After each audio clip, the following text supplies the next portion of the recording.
第27章柯力河。有個叫做柯力河嘅人嚟到柴雷罕拉，佢唔相信耶穌基督，而且話俾其他人聽，先知所講關於救主嘅話都係錯嘅。柯力河同人講，相信耶穌會嚟地上為佢哋嘅罪受苦嘅人係傻嘅。佢話人唔會因為罪而受罰，因為人死咗之後並冇來生。好多人因為相信咗柯力河嘅話，變得好邪惡。柯力河亦想對艾蒙人傳播咁樣嘅想法，但係佢哋唔願意聽。佢哋將佢綁起嚟交俾艾蒙，艾蒙就逼佢離開佢哋嘅城市。柯力河去到基甸，嗰度嘅人都唔相信佢嘅話，首席法官就將佢送去阿爾瑪面前。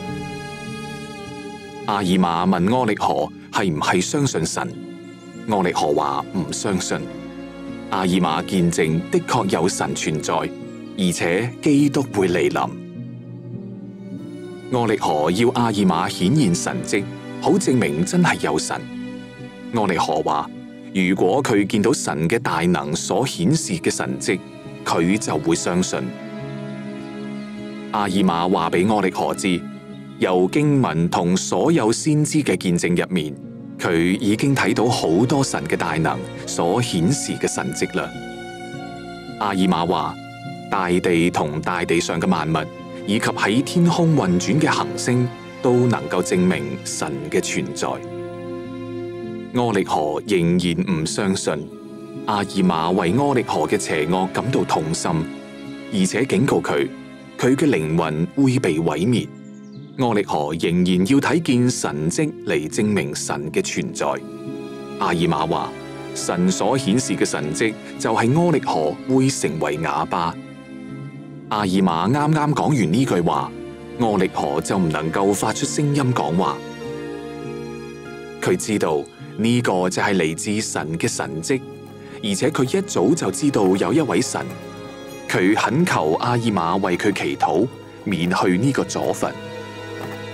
阿爾瑪知道，如果柯力河可以講話，佢就會再去欺騙人民。於是阿爾瑪話，主會決定柯力河能唔能夠再講嘢。主並冇恢復柯力河講話嘅能力，柯力河只好挨家挨戶咁乞討嘢食。首席法官向全體嘅人民發佈公告，講明咗發生喺柯力河身上嘅事。佢要嗰啲相信柯力河嘅人悔改，啲人都悔改咗。柯力河後嚟去同卓倫人一齊住。有一日，佢喺乞討嘢食嘅時候，俾人踩死咗。